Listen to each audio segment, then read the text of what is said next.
Well, hello again, everyone. It's good to be here. Good to see you all. Today I'd like to start off by telling you a little bit about a canoe trip that my friend Knox and I took at the beginning of this semester. We hadn't seen each other for a while, and we wanted to do something fun, something manly. And so we got our canoe, got our money, went to the northeast side of Tampa and found a little place to jump in the water. And I was really all about it. And I packed the essentials. And in order to have a good time out in the water, you need to have food to eat while you're out there. So I had the cooler with the ice and drinks and sandwiches and some little food dessert that my wife had made, and it was just going to be a great time. So I thought I was all prepared. And Knox, he brought a survival backpack. He's got this big beard. He's like kind of like an army looking dude. He wants to be a chaplain as well. He had the fishing line, and for like they just pulled out of the bag and got the hook on it. He had the big like Rambo knife. I don't know if you've seen the Rambo spoof with like the chainsaw knife. He's got that too. He had a camelback that he put in his backpack. He was ready to go. We had a good time. Actually, when we first got started, we pushed off into the water, and not more than 10 feet from our starting point do we see a bird, one of those big white birds. I'm not from Florida, so I don't know what it was, but I think it was an egret, something like an egret, something like that. But it was flying right in front of us, but it was flying in a circle. And it was kind of flying like this in a circle. It was kind of like him just going like a halo. And we got a little closer and realized, oh, I understand. It had gotten caught in a hook. Like there was a fishing line from a tree, and it was hooked on the wing. And so, being the good Christian men that we were, I was navigating the back. I was doing that part, and he had this big old Rambo knife, and he cut it free. So, start off to a great canoe trip, and so we're rolling. We saw the bird, saved the bird. We saw a couple of gators as we were paddling down, and it was kind of scary because the canoe's like this far from the water, you know. So we're like paddle quick, pick it up, paddle quick, pick it up, and eventually we come to a point. Now this is during flood stage, so I know I'm about to say that we came to a break, a split, a fork in the road. And if you've been canoeing or been on a river, you realize that rivers don't fork; they cut into bigger channels. But when there's flooding, this did happen because the water's the land is so flat here in Florida that it just kind of goes over the bank and just spreads. So we weren't sure whether to go left or right. And so, being the survival guide, backpack, bring everything, Knox he pulled out his compass. And we had been given a map from our canoe trip, canoe guys in the back, our outfitters who gave us the canoe. And so we had a map and we had a compass. I don't have actual compasses, but I do have cutouts of compasses. So if you could take one to pass it on, I would appreciate that. I hope there's enough.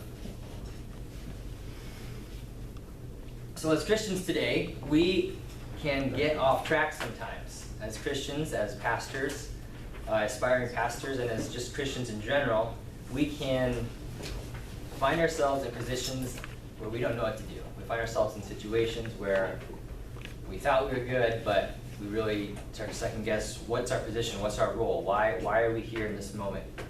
And we also wear many different hats. We are college students, we go to work, we have families, we are engaged in relationships, we want to have some type of fun. We're not doing all those things. Relationships are fun too, don't get me wrong.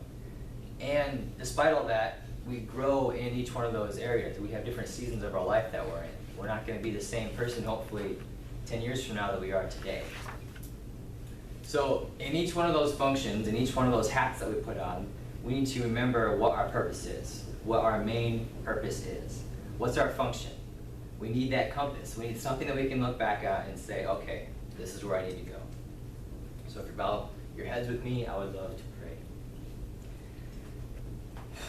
Father God, you are the one true King. There is none like you, Lord. There is none greater. Holy Spirit, would you lead us today? God, you are real, and we're here because you exist. We're here because you came to us. And you, Lord, you gave us something. You gave us everything. And Lord, it's my desire to be an instrument of your words, an instrument of your truth. And I pray, Father God, that your word will go out into the hearts of, and ears and bodies of all those who are listening today. In your name I pray. Amen. Amen. So, does anyone know how to use a compass? No. A couple of you, some don't? Okay. So there's probably a whole bunch of math and things involved with a compass, but the basic concept is, there's two main concepts that you need to remember. Number one, you need to know it's about finding a direction. So there's a direction that we're all aware of that we need to go. There's a direction. And no, the paper compass won't work. There's a direction that we all need to go, that we're all trying to get to. And number two, the compass always points north. There's a little dial in there, and it always points north. It should always point north, anyway. Well, God has given us a spiritual compass. Mark 12, 28 through 34. I'll read a couple verses. One of the teachers of the law came and heard them debating. Noticing that Jesus had given them a good answer, he asked him, "Of all the commandments, which is the most important?" Jesus said, "The most important one is this. Hear, O Israel, the Lord our God, the Lord is one. Love the Lord your God with all your heart, and with all your soul, and with all your mind, and with all your strength. The second is this. Love your neighbor as yourself. There is no commandment greater than these." Before and after this passage, I'm going to retell a little bit to you. Jesus had arrived at Jerusalem on a donkey. Jesus had cleared the temple the second time. Jesus was now in the temple. At this point, religious leaders began to attack Jesus. They attacked him in several ways. They attacked his authority. They said, "By what authority are you doing these things?" They asked him about taxes. "Do you pay taxes to Caesar? Who do you pay taxes to?" They asked him about the resurrection. They brought up this story about a family with a son who had married someone and then died, and then his brother was to marry the same girl, and then he died all the way up until the seventh son. Obviously not a family you want to be a part of. And then there's a shift. So we go from the religious leaders attacking Jesus to a good teacher, an expert in the law, and he asks what the greatest commandment is. Jesus gives him not one, but two commandments. Love God, love others. Jesus asks them a question that they cannot answer. He calls them out, and then he begins to tell not only them, but also everyone listening, not to be like these Pharisees, not to be like these Sadducees. After that, this is big. This is a big point. Jesus notices a poor widow giving all that she had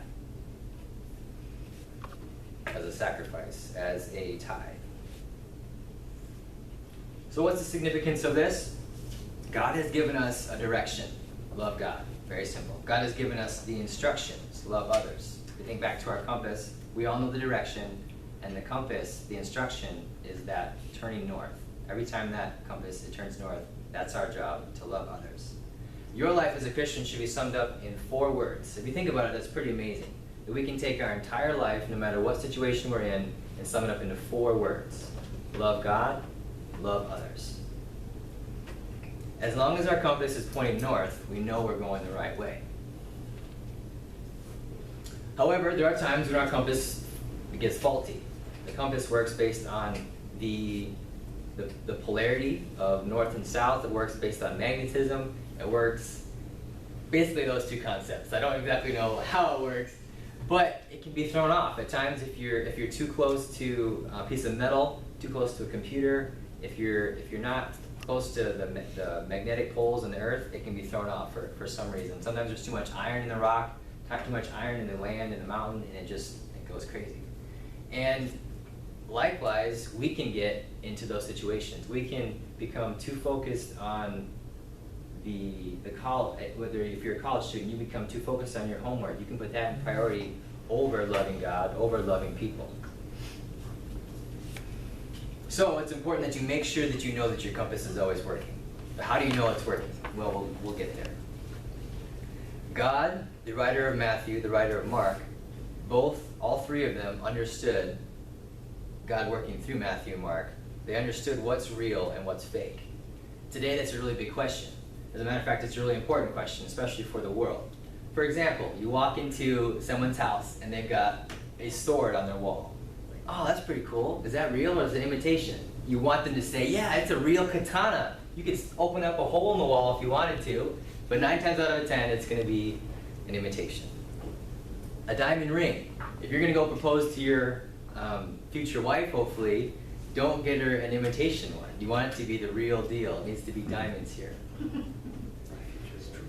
There's also the argument between whether things are made in America or things are made on foreign soil. I'm not going to get into that, but it's still important. They want to know where it's made. And lastly, for all the men here, when you were young and you were playing with a toy, you were playing with a gun, or when you grew up a little bit and you had a Nerf gun, or you had an airsoft gun, you always wished or were pretending that it was the real deal. So clearly it's important from a young age that we want the real deal. We don't want anything fake. But this is exactly what God and the world have at fault with us Christians, with pastors even, is the call to legitimacy, the call to speaking and walking the same thing. The world wants to know what the real deal is. It's for this reason that God positioned the greatest commandment, love God, and the second, to love others, right between the hypocrisy of the religious leaders on Jesus' day with the authenticity of the sacrificial giving of the poor widow who gave all she had. I'm going to say that again. It is for this reason that God positioned the greatest commandment, which is to love the Lord your God, and then to love others. That scene, right between the hypocrisy of the religious leaders of Jesus' day, right, with the authenticity of the sacrificial giving of the poor widow who gave all that she had. This commandment was directed straight to the Pharisees and the Sadducees. That's the pastors of today. That's the commentary writers of today. That's the philosophers of today. That's the youth pastors of today. So in essence, this compass, this mission, God is speaking this directly to us. This is how we know if our compass is working. Are we loving? Are we loving sacrificially? Are we giving of our time, of our energy, of our resources? Or do we just talk about how much we love God and call talking about God loving God? Do we call talking about God loving God? There's a difference. In this busy life, as a teacher or a preacher, as a father or as a boyfriend, we know that the directions we're supposed to go. We know we're supposed to love God, but does that point to north? Does our compass point back to north? Today I was convicted as I was preparing this sermon, or actually as I had prepared it. I was walking to class, and I found myself doing what I had always done, which was just walk right past the students that as I was walking to class, just walking right past them. And I asked myself in that moment, what should I do? And very clearly, the only two things that are on my mind today was love God and love others. And so in that moment, I said, hey man, how's it going? And I know we shouldn't always toot our own horn here, but that's just the example that came up to my head, is that I was able to get past myself for a second, enough to say hello to somebody else. So what did Jesus accuse the pastors, the youth pastors, and the philosopher of his day of being? He accused them of being hypocritical. Matthew 23. I'm going to turn to this and read a couple verses. So this is right after he had gave the great commandment. This is right after Jesus gives this question to the religious leaders and they cannot answer him. He then says to everyone else who was listening, to the crowds and to his disciples, he says, but do not be what they do. Do not do what they do, for they do not practice what they preach. Again, I urge you to check your compass. Everything they do is done for men to see. They make their phylacteries wide and their tassels on their garments long. They love the place of honor at banquets and the most important seats in the synagogue. They love to be greeted in the marketplace and to have men call them rabbi. And I cannot help but think about pastors. I cannot help but think about some of the people that I have served under who had that, not that they desired it, but that was given to them. Not that they were like the Pharisees in that essence, but they were receiving that credit. And I know that as we become pastors, that position might come to us. And so I challenge you to check your compass when you receive that kind of glory. Woe to you, teachers of the law and the Pharisees, you hypocrites! You shut the kingdom of heaven in men's faces. You yourselves do not enter, nor will you let those enter who are trying to enter. Again I say, check your compass. Woe to you, teachers of the law and Pharisees, you hypocrites! You travel over land and sea to win a single convert, and when he becomes one, you make him twice as much a son of hell as you are. Jesus' words. Check your compass.